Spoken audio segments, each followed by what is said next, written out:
paix envers lui-même. Qui a créé cela? C'est toi par ton action, par ton attitude, par ta conduite qui n'est pas bonne.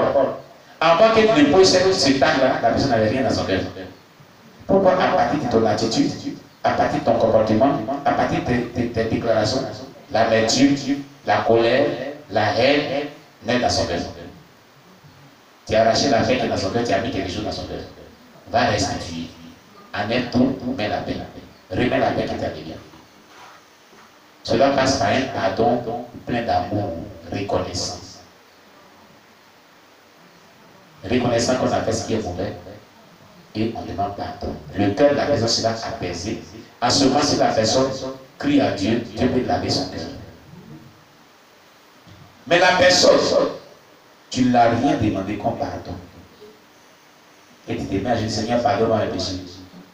Cette prière-là, elle ne dépasse pas la toiture pour arriver au ciel. Vous comprenez? Tu as frustré quelqu'un. Et tu n'es pas allé vers la personne pour lui demander pardon, tu vas vers Dieu. Dieu n'écoute pas les telles prières. Il n'écoute pas. Va d'abord demander pardon à la personne. Va maintenant ensuite vers Dieu. Il faut apaiser le cœur de la personne, apaiser le cœur de Dieu. Amen.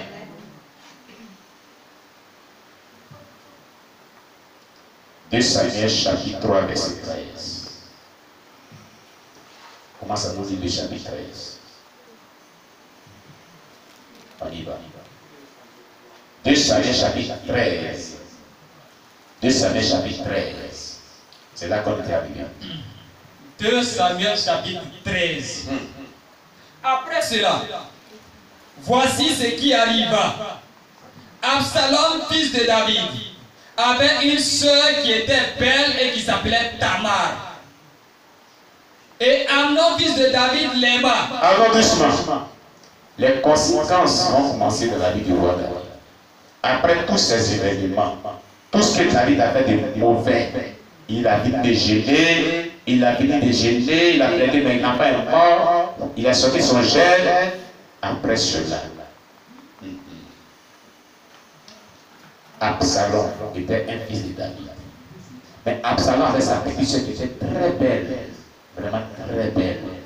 Et une soeur qui était vierge, qui ne connaissait pas garçon, qui a gardé sa virginité. Alors, un des frères d'Absalom, mais pas même mère, mais d'une autre mère, a aimé sa demi-sœur. Tamar était son nom. Tamar. Continue. Amnon était tourmenté jusqu'à se rendre malade à cause de Tamar, sa sœur. Très bien. Quand les gens disent ici, fou d'amour, ici, malade d'amour, voilà ça. Ça a existé dans la Bible. Vous voyez ce que la Bible décrit? Tellement qu'il aimait sa soeur, là, jusqu'à il était malade. Il l'a rendu malade. C'est pas un démon, ça. Hein? Là, c'est pas un vrai, hein? C'est diabolique. C'est ça qui l'a rendu malade. Comment tu peux aimer ta propre soeur jusqu'à tomber malade?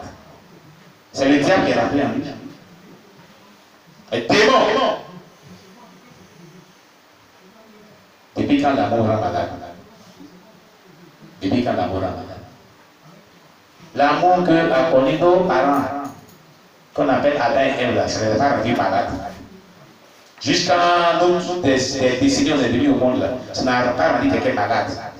Pourquoi toi ça te rend malade? C'est un démon qui est rentré en toi. Amour. Le démon est rentré en lui.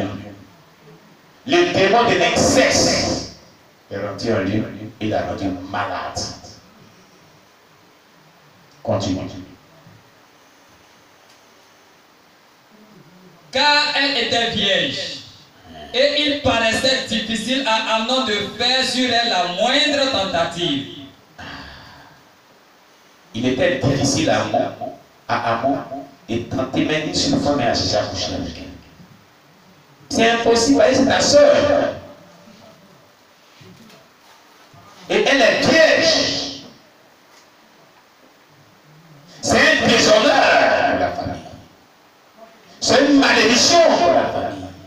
C'était difficile. Parce qu'en Israël, il y avait la loi de l'inceste. qui était puni sévèrement. La loi mosaïque de l'inceste était punie sévèrement. Par les sanctions. C'était difficile. Continue. Amnon avait un ami nommé Jonadab, fils de Chiméa, frère de David, et Jonadab était un homme très habile. Il lui dit: pourquoi deviens-tu ainsi chaque matin plus maigre, toi, fils du roi? Ne veux-tu pas me le dire?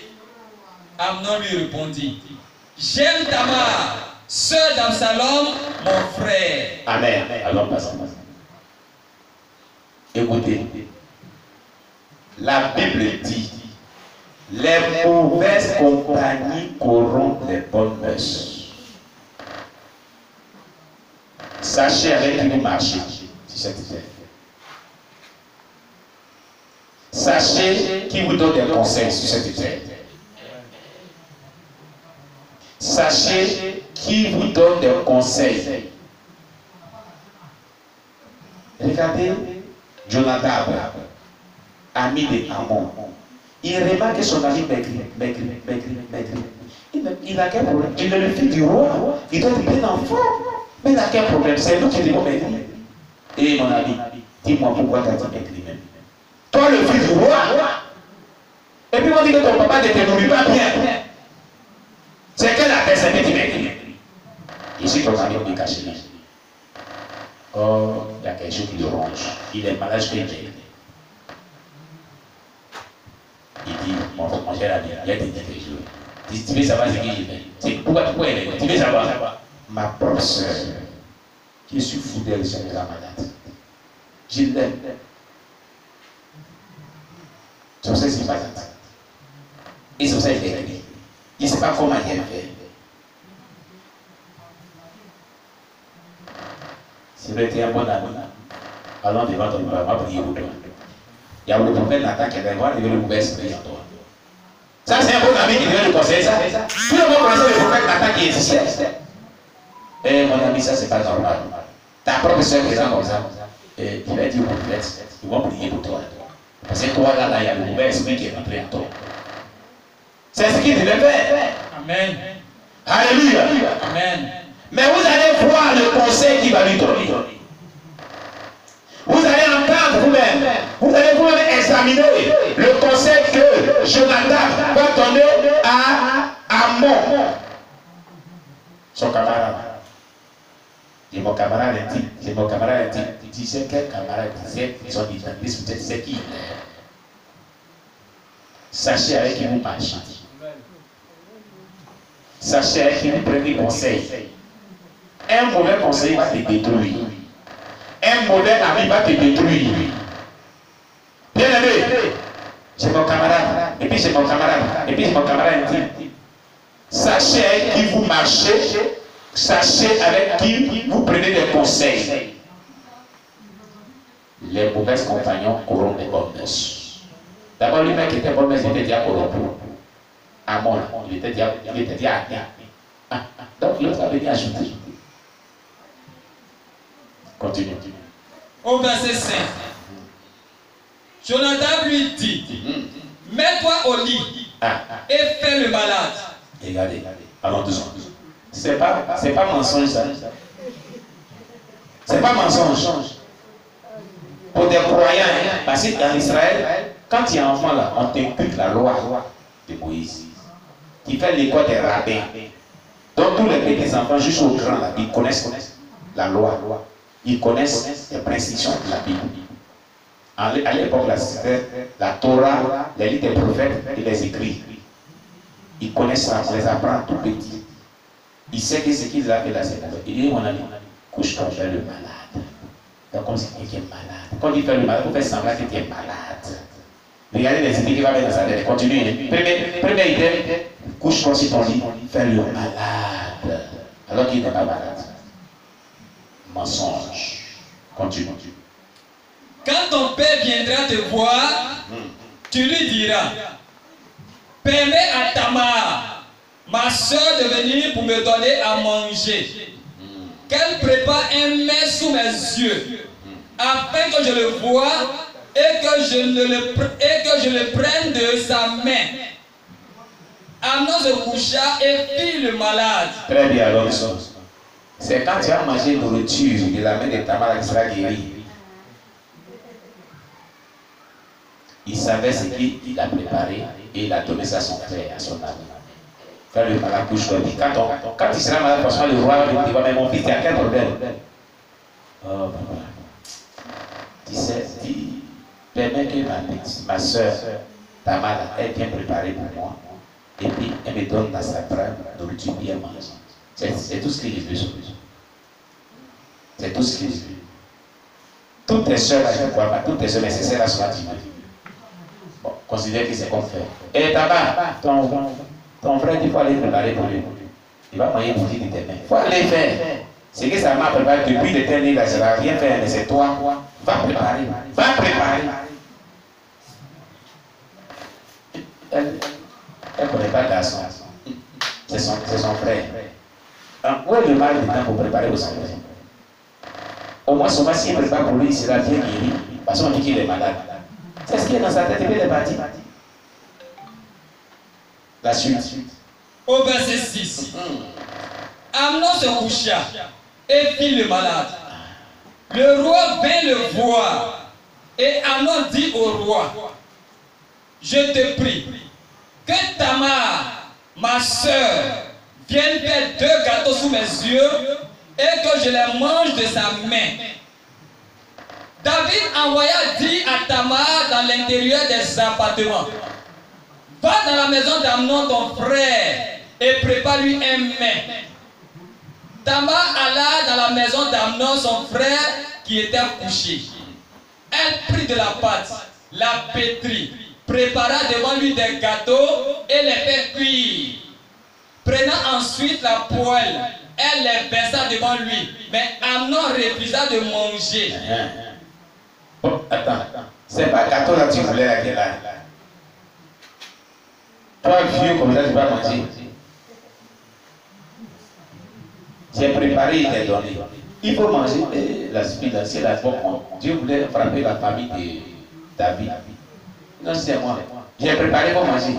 C'est ce que tu voulais, non? Tu ne veux pas manger? Merci. Mais comme Dieu voulait frapper cette famille, elle n'a pas tout ça dans sa tête. Elle ne pensait même pas que. Est-ce que c'est pas ça même? Ton propre frère. Ton propre frère. Est-ce que tu peux penser que ton propre frère peut avoir des pensées comme ça avec toi? C'est pour ça que les pensées de l'homme, les gens ne connaissent pas. Pensées de l'homme là. Si il pouvait avoir télévision qui a collé comme j'ai pu, on voit la pensée de l'homme. On fait fier. Tu ne vas pas saluer ton prochain. Tu ne vas même pas le saluer. Ce que les gens pensent de leur prochain, c'est trop grave. Trop grave. Donc elle ne disait pas que son frère pouvait penser des choses comme ça. Continue. Il dit, faites sortir tout le monde. C'est qu'elle a fait ça. Pourquoi il mange gâteau là, il fait sortir tout le monde? Continue. Et tout le monde sortit de chez lui. Alors Amnon dit à Tamar, apporte le mets dans la chambre, dès que je le mange de ta main. Seigneur Jésus, il y a le salon, il y a table à manger. C'est la cour royale. Quelle nourriture qu'on met dans la chambre et dans ma main.